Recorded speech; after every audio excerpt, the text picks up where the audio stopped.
بسم اللہ الرحمن الرحیم. السلام علیکم. Welcome to the geopolitical prism with doctor Rehan. خواتین و حضرات، پچھلے کئی دنوں میں بہت سی اہم ڈیولپمنٹس ہوئی ہیں. خاص طور پہ پاکستان کی جو سفارتی کاوشیں ہیں خطے میں عام کے لیے، وہ انتہائی قابل ذکر ہیں اور قابل ستائش ہیں. گزشتہ کئی دنوں میں پاکستان کے جو اعلیٰ حکام ہیں، جن میں پرائم منسٹر میاں محمد شہباز شریف اور چیف آف ڈیفنس فورسز شامل ہیں. شہباز شریف پہلے سعودی عرب گئے، پھر قطر، اور بالآخر اب وہ ترکی گئے ہیں اناطالیہ ڈائیلاگ فورم میں شرکت کے لیے. جبکہ سی ڈی ایف فیلڈ مارشل آصم منیر ان خطرناک حالات میں بھی بذات خود تہران گئے، کیونکہ وہ ایک ایسی شخصیت ہے جن پر ایرانی حکام بھرپور اعتماد کرتے ہیں.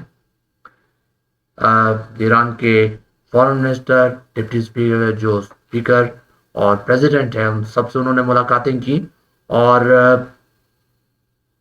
نہایت اہم ڈیولپمنٹس متوقع ہیں. اس سلسلے میں جو امریکنز کا کہنا ہے وہ بھی یہ ہے کہ I would just want to make one point that's important to the president.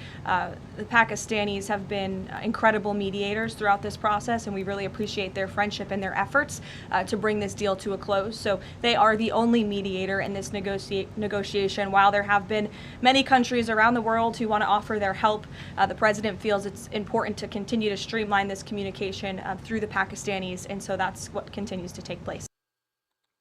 تو مطلب یہ کہ امریکنز اور ایرانی دونوں کی طرف سے، دونوں فریقین کی طرف سے جو سب سے زیادہ اعتماد کیا جاتا ہے وہ پاکستان کی میڈیشن پہ کیا جا رہا ہے، اور اس سے پاکستان کی خطے میں اہمیت بہت زیادہ بڑھ گئی ہے.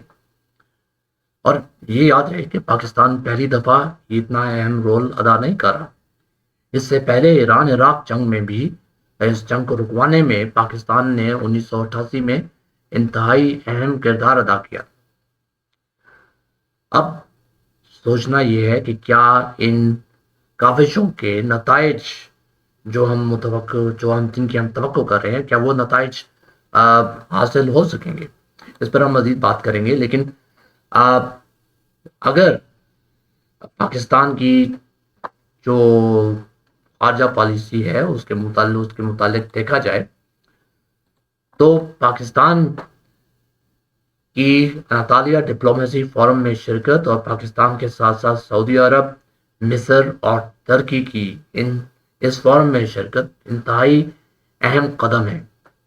یہ ایک نیا خطے میں اتحاد قائم ہونے جا رہا ہے، اور اگر ہماری امید ہے کہ یہ اتحاد جلد از جلد فنکشنل ہو جائے گا، اور اس کے نتیجے میں یہ امید کی جا سکتی ہے کہ اس خطے میں کافی حد تک سٹیبلٹی آئے گی.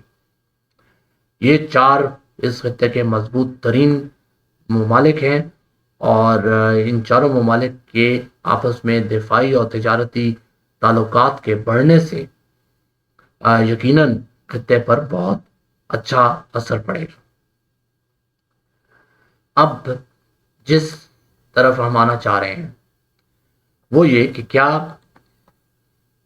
ان تمام ڈیولپمنٹس کے بعد ہم یہ توقع رکھ سکتے ہیں کہ اس خطے میں امن قائم ہو سکے گا؟ یہ کہنا ابھی قبل از وقت ہوگا، لیکن اگر کچھ ڈیولپمنٹس پر نظر ڈالی جائے تو اس میں جو ایران کے اسپیکر ہیں محمد کالیباف، انہوں نے بھی لبنان میں ہونے والے سیز فائر کے بارے میں بات کی ہے، اور دوسری طرف ڈونلڈ ٹرمپ نے بھی لبنان کے سیز فائر اور 10 دن کا سیز فائر اس کا اعلان کیا ہے. اب اس سیز فائر کے بارے میں بھی کچھ امپورٹنٹ باتیں ہیں جو ہمیں کرنی چاہیے. سب سے پہلے یہ کہ لبنان میں سیز فائر ایران کی جو شرائط تھی ان میں سے ایک انتہائی اہم شرط تھی، لیکن یہ سیز فائر جن کنڈیشنز کے تحت کیا گیا ہے وہ بہت ضروری ہے. کل شام، یعنی جس دن یہ ویڈیو بنائی جا رہی ہے 17 اپریل کو، ایک دن پہلے اسرائیل نے جو جنوبی لبنان کو ملک کے شمالی حصے سے جوڑنے والا آخری پل تھا وہ تباہ کر دیا ہے۔ اسرائیل کی ڈیمانڈ یہ ہے کہ 8 کلومیٹر کا بھی ایک بفر زون قائم کیا جائے گا اور سینٹرل لبنان تک اسرائیل ایک ایکٹیو ملٹری زون کریٹ کرے گا جس میں وہ حزب اللہ کے لوگوں کو نشانہ بنا سکے گا۔ اور یہ لبنان کی حکومت سے ان کی یہ بھی ڈیمانڈ ہے کہ وہ حزب اللہ کے خلاف کارروائی کریں گے۔ حقیقتاً یہ ممکن نہیں ہے اور یہ ڈیمانڈز ایسی ہیں جن کو پورا کرنا شاید لبنان کی کیپیسٹی بھی نہیں ہے کہ وہ ان ڈیمانڈز کو پورا کر سکے۔ اس کی وجہ یہ ہے کہ حزب اللہ اس وقت لبنانی سوسائٹی کا ایک حصہ بن چکی ہے، یہ ایک grass root level resistance movement بن چکی ہے۔ اب اس میں جو سب سے بڑا پرابلم ہے وہ یہ ہے کہ اسرائیل کسی بھی وقت ان تمام سیز فائر کی شرائط کی خلاف ورزی بھی کر سکتا ہے، اور گزشتہ کئی دنوں سے وہ مسلسل لبنان پہ بمباری کر رہے ہیں۔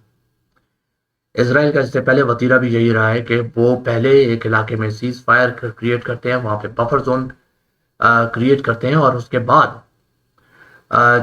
جب ایک سگنیفیکنٹ بفر زون کریٹ ہو جاتا ہے تو اسرائیل اس علاقے میں اپنے سیٹلرز کو بھیجتا ہے اور اس علاقے پر ایک طرح سے قبضہ کر لیتا ہے، اور یہ اس سے پہلے بھی اسرائیل کا موڈس آپرینڈی رہ چکا ہے۔ اب یہاں پر اگر ہم دیکھیں تو ڈونلڈ ٹرمپ کی جانب سے بھی ایک پازیٹیو خبر آئی ہمیں، اور وہ پازیٹیو خبر ان کی جو بیان ہے۔ I would go to Pakistan, yeah. Pakistan has been great. They've been so good. Islamabad, I might go. Yeah, I might go. If the deal is signed in Islamabad, I might go. The field marshal has been great. The prime minister has been really great in Pakistan. So I might go. They want me. تو Donald Trump نے اس بات کا اندیا دیا کہ ایران اور United States کے درمیان اگر ڈیل ہوتی ہے تو اس کے نتیجے میں وہ بذات خود پاکستان بھی آ سکتے ہیں، اور اس چیز کو بڑا پازیٹیولی لیا گیا ہے۔ اب ڈونلڈ ٹرمپ بذات خود ایک ایسی شخصیت ہے جو کہ خبروں میں رہنا پسند کرتے ہیں، اور تھوڑا سا ہم ان پہ بھی بات کریں گے۔ سوال یہ ہے کہ کیا ان تمام کاوشوں کے نتیجے میں امن قائم ہو سکے گا؟ اس کے لیے سب سے زیادہ ضروری یہ چیز جاننا ہے کہ کیا امریکہ اس خطے میں امن چاہتا ہے یا نہیں۔ اور امریکہ آبویسلی جب ہم امریکہ کی بات کرتے ہیں تو اس کے سب سے بڑے اور سب سے اہم اتحادی اسرائیل کی بھی بات کرتے ہیں۔ اس سلسلے کو ہم آگے بڑھاتے ہیں، لیکن پہلے ذرا ڈونلڈ ٹرمپ کی پچھلے کچھ دنوں کی جو مصروفیات ہیں ان پر بھی نظر ڈال لیتے ہیں۔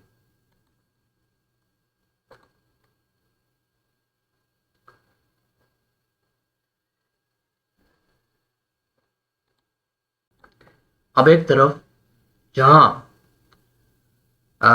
ڈونلڈ ٹرمپ کی جانب سے امن کا اندیا دیا گیا ہے، وہیں پر یہ جاننا بھی ضروری ہے کہ ایک اور امریکی aircraft carrier USS George H.W. Bush اس وقت بحیرہ عرب کی جانب گامزن ہے، اور اس طرح کل ملا کے 3 ایئر کرافٹ کیریئرز، یعنی ایک بہت بڑی اوفینسو فورس بحیرہ ہرمز کی جانب موجود ہے۔ جہاں پر ڈونلڈ ٹرمپ نے یہ تمام تر امن کی باتیں کی ہیں، وہیں پر حقیقتاً کیا ہو رہا ہے؟ ڈونلڈ ٹرمپ نے اس خطے میں یعنی کہ بحیرہ ہرمز میں ایک بلاکیڈ کا اعلان کر دیا، اور انہوں نے کہا ہے کہ کوئی بھی بحری جہاز جو ایران کے بندرگاہوں سے نکلے گا اس کو روک دیا جائے گا۔ لیکن تقریباً 2 گھنٹے پہلے کی خبر ہے کہ جو شمشیر نامی جہاز ہے وہ پاکستان کی جانب اس وقت گامزن ہے، اور بحیرہ ہرمز کو بحفاظت عبور کر چکا ہے۔ اسی طرح 2 دن پہلے ایک چائنیز بحری جہاز بھی اس خطے سے نکل آیا۔ تو اس خطے میں یہ چیز جاننا ضروری ہے کہ ایران سے جو تیل کی برآمدات ہیں اس میں سب سے بڑا ایران کا کسٹمر چائنا ہے۔ تو کیا یونائٹڈ اسٹیٹس چینی بحری جہازوں کو روکے گا؟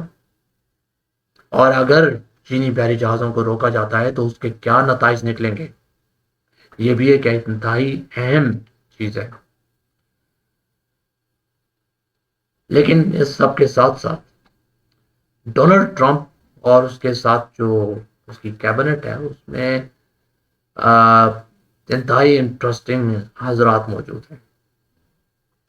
اسی طرح کی ایک جو ڈیولپمنٹ ہے وہ ان کے سیکرٹری آف وار یعنی وزیر جنگ کی جانب سے سامنے آئی. ایک تو انہوں نے ایران کو دھمکی دی کہ امن معاہدہ نہ ہونے کی صورت میں جنگ کو دوبارہ سے شروع کر دیا جائے گا.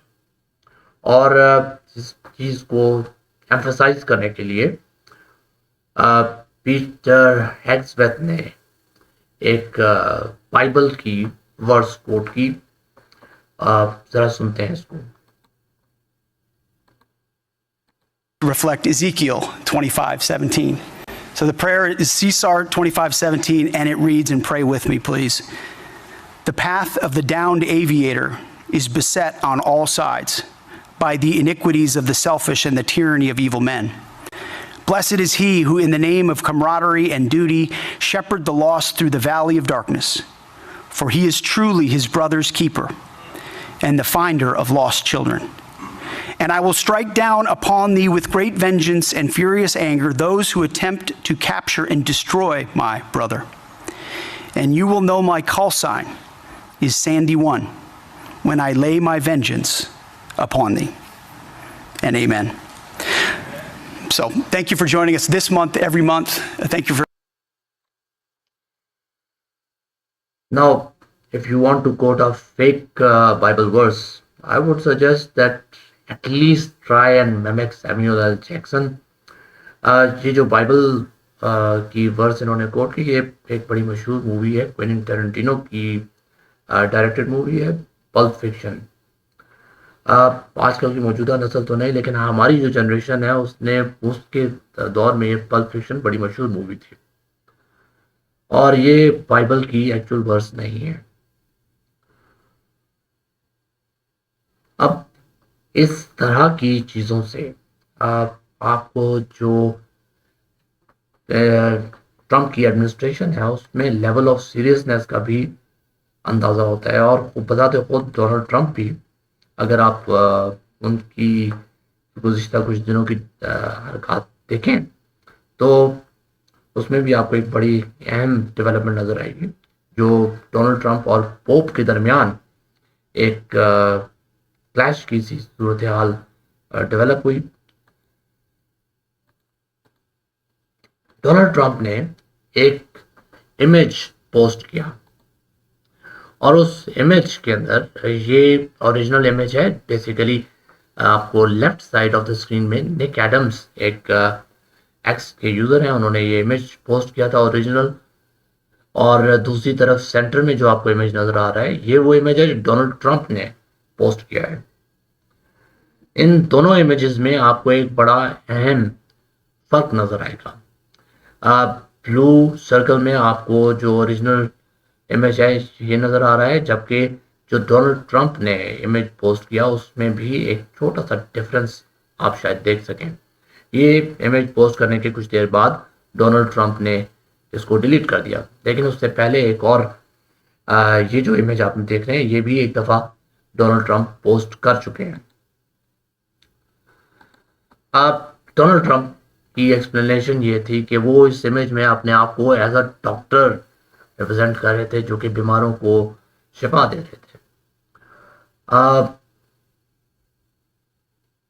تب اس پہ مزید کیا کہا جا سکتا ہے، لیکن اس امیج کے پوسٹ کرنے کے کچھ دنوں کے بعد انہوں نے جو رومن کیتھولک چرچ کے پوپ ہیں اس کے ان کے بارے میں انتہائی نازیبا کمنٹس بھی دیے بعض، جس کے اوپر اٹلی کی جو پرائم منسٹر ہیں انہوں نے اس کے فوراً بعد ڈونلڈ ٹرمپ کو آڑے ہاتھوں لیا.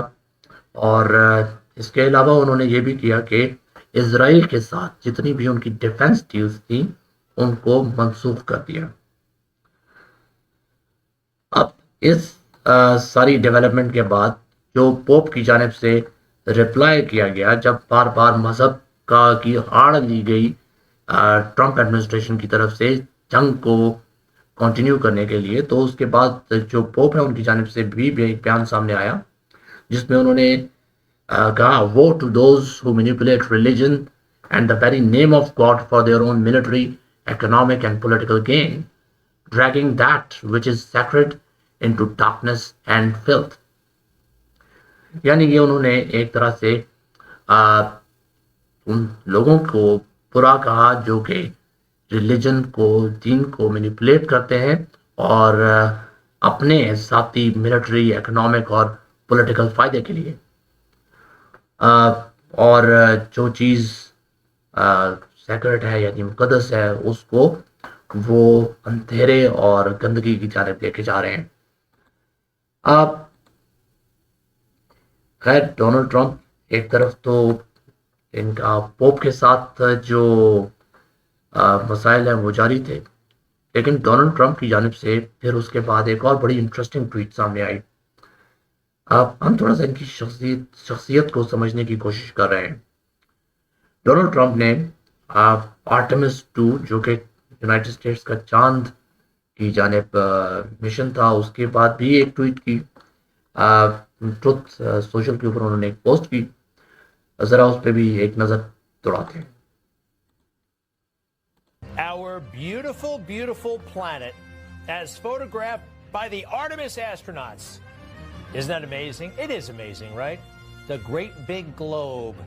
And maybe you remember an old-timey quote. They say Mark Twain said it. It's about the truth and lies. And I think it's very appropriate right now. A lie can travel halfway around the world while the truth is putting on its shoes.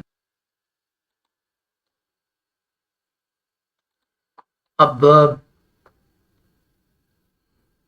Us tweet کا کیا مطلب ہے یا اس post کا کیا مطلب ہے یہ میں آپ کے اوپر چھوڑتا ہوں کہ آپ اس کا کیا مطلب اخذ کرتے ہیں. اس کے بعد کچھ ہی اگلے ہی دن ڈونلڈ ٹرمپ نے پھر ایک اور بہت انٹرسٹنگ حرکت کی. یہ جو ڈیشڈور گرینڈما ہے, یہ خاتون ڈونلڈ ٹرمپ کو اوول آفس میں میک ڈونلڈ اور جو انہوں نے چیزیں منگوائی تھیں وہ دینے کے لیے آئیں, اور اس کو جس طرح اظہار کیا کہ ڈونلڈ ٹرمپ ایک عام آدمی کی طرح جو عام لوگ چیزیں کھاتے ہیں, میک ڈونلڈ وغیرہ وہی کھانے والے شخص ہیں اور ایک عام انسان ہے. لیکن خیر یہ کون خاتون ہے اس بارے میں بھی ابھی کچھ نہیں کہا جا سکتا, کیونکہ یہ خاتون اس سے پہلے بھی کئی دفعہ منظر عام پہ آ چکی ہیں مختلف رولز میں. اب اس سب کا مقصد کیا ہے خواتین و حضرات؟ حقیقت یہ ہے کہ ڈونلڈ ٹرمپ کو اتنی مضحکہ خیز جو یہ حرکتیں کرتے ہیں یہ لوگوں کی توجہ اصل مسائل سے ہٹانے کے لیے کرتے ہیں. ڈونلڈ ٹرمپ ایک انتہائی زیرک, چالاک اور ذہین انسان ہے اور ایک انتہائی خطرناک انسان بھی ہے. اس کی ایک بہت بڑی وجہ یہ ہے کہ اگر آپ اس کی اوپر جو انفلوئنس ہے اس کو دیکھیں تو وہ اس میں سب سے زیادہ آپ کو انفلوئنس نظر آتی ہے اسرائیل کی, اور اسرائیل ایک ایسی قوت ہے جس کی کوئی مورالٹی نہیں ہے, جس میں کسی قسم کی اخلاقیات یا کسی قسم کی انسانی اقدار کی جو پاسداری ہے وہ ان کے لیے اہم نہیں ہے. اور یہ بات بھی یاد رکھیے گا کہ جب ہم اس سلسلے میں بات کرتے ہیں تو امریکہ پر اسرائیل کی ایک انتہائی اہم اور انتہائی مضبوط گرفت آپ کو نظر آتی ہے.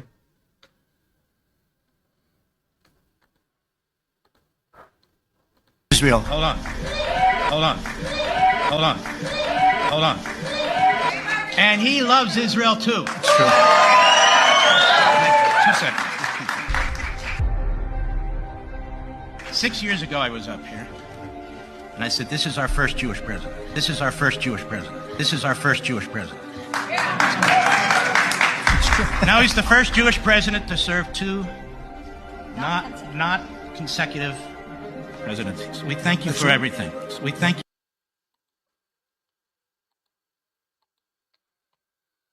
Now he is the first Jewish president of the United States. خواتین و حضرات، ان تمام تر حالات و واقعات کو دیکھتے ہوئے اور ان تمام چیزوں کو دیکھتے ہوئے اگر ہم مزید غور کریں تو